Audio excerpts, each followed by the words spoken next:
Hello everyone, good morning. তোমরা সবাই কেমন আছো? আমি কিন্তু ভীষণ ভালো আছি। তো সকাল সকাল বেরিয়ে পড়েছি ঘুরতে, আর এটা কিন্তু সাডেনলি প্ল্যান করেছি। তো চলো কোথায় যাচ্ছি দেখতেই পাবে। আমরা এখন যাচ্ছি হলো বাস স্ট্যান্ডে বাস ধরার জন্য। বাস থেকে একদম নেমেই একদম তোমরা বুঝতেই পারছো আমরা কোথায় চলে এসেছি। যারা যারা গেছো তারা অবশ্যই জানতে পারবে। হ্যাঁ, আমরা সাডেনলি প্ল্যানিং করে বেলুড় মঠ ঘুরতে এসেছিলাম, আর এসে তো দেখছি একটা অন্য রকমই ব্যাপার। তো চলো পুরোটাই তোমাদের সাথে আমি শেয়ার করব।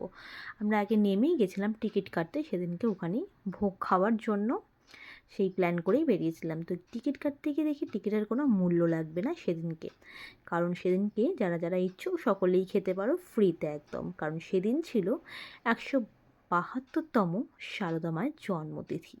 হ্যাঁ, সেদিনকে ছিল সারদা মায়ের জন্মদিন। আমরা জানতামও না, হঠাৎই চলে গেছেছি।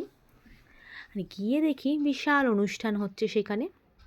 তো আমরাও বেশ ভালো লাগলো এত বড় অনুষ্ঠান দেখে। আর দেখতেই পাচ্ছ কত সুন্দর বাগান। বেলুড় মাঠে কিন্তু শীতকালটা বেশ ভালো লাগে, অস্বাভাবিক সুন্দর লাগে। আর এনারা এখানে কীর্তন করতে বসেছে, কারণ তখন সারদা মায়ের গান কীর্তন চলছিল। আর সেটা শুনে এরা এই কীর্তন করতে শুরু করে দিল। ভালোই লাগছিলো, বেশ মজাই হচ্ছিলো। কীর্তন টীর্তন করে এরপরে গেছিলাম আমরা ভোগ খেতে। আর সেখানে কিন্তু আমি ক্যামেরা করতে পারিনি, কারণ প্রচণ্ড ভিড় ছিল। ঠিক কমফোর্টেবল ফিল করতে পারিনি বলে আমি সেখানে ক্যামেরা করতে পারিনি।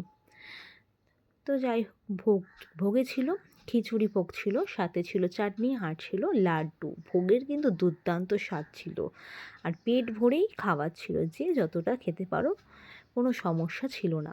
তো খাওয়া দাওয়া করে আমরা আর একটু চারপাশ ঘুরে নিলাম। তো চলো তোমাদের সাথে শেয়ার করে ফেলি পুরো বেলুড় মঠের মন্দিরটা। তো দেখতেই পাচ্ছ খুব সুন্দর মন্দির, আর সামনেটা খুব সুন্দর বাগান, যেখানে শীতকালে অজস্র ফুল ফুটে থাকে। খুব ভালো লাগে দেখতে। এই কারণে প্রতি বছর শীতে একবার করে হলেও আমরা চেষ্টা করি বেলুড় মঠ যাওয়ার জন্য। তো আমরা ঘুরে ঠুরে আমরা সকাল সকাল এসেছিলাম, এখন প্রায় দুপুর হয়ে গেছে। তো বেরিয়ে পড়ছি রওনা দেওয়ার জন্য। আর বেরোনোর সময় দেখি মুখে আর একটা সারদা মায়ের মন্দির, তো সেখানে একটু দর্শন করে নিলাম। এটাও কিন্তু বেলুড় মঠের মধ্যেই পড়ে। তো খুব সুন্দর করে সাজিয়েছিল মন্দিরটা, প্রচুর ভক্তের ভিড় ছিল সেদিনকে, মানে দারুণ লাগছিলো। সেখানে সুন্দর সানাইও বাজছিল, আর সামনেটা দেখবে ফুল দিয়ে সুন্দর করে একটু আলপনা করা। উফ, দারুণ, যেন একদম মুগ্ধ হয়ে যাওয়ার মতন, তো সুন্দর লাগছিল। তারপরে চলো তোমাদেরকে দেখিয়ে নিই একটু সারদা মাকে। তবে এখানে কিন্তু ক্যামেরা নিষিদ্ধ ছিল, তা সত্ত্বেও আমি কিন্তু লুকিয়ে লুকিয়ে ক্যামেরা করেছি তোমাদের সাথে শেয়ার করব বলে। চলো দেখে নাও, বেশ সুন্দর করে সাজিয়েছিল মাকে। খুব ভালো লাগছিলো সেদিনকে, খুব ভালো লাগছিলো, মানে এত সুন্দর ফুল দিয়ে সাজিয়েছিল। তো যাই হোক, আমরা সেখান থেকে দেখে রেখে এবার আমরা বেরিয়ে পড়ছি বাড়ির জন্য, রওনা দিলাম। আর বেরোনোর পথেই দেখতেই পাচ্ছ দূর থেকে মায়ের মা ভবতারিণীর মন্দির, মানে দক্ষিণেশ্বরের মন্দির, সেটাকে একটু ক্যামেরা বন্দি করে নিলাম। বেশ সুন্দর লাগছিল দূর থেকে, গঙ্গার ওপারেই ছিল মায়ের মন্দির। তো এইভাবেই সারাদিনটা কাটলো। এরপরে আরেক জায়গায় গেছিলাম, সেই ভিডিওটা তোমাদের সাথে শেয়ার করব, তবে নেক্সট ভিডিওতে। এখনকার মতন টাটা বাই বাই। অবশ্যই চ্যানেলটা ফলো করে সাবস্ক্রাইব করে পাশে থেকো।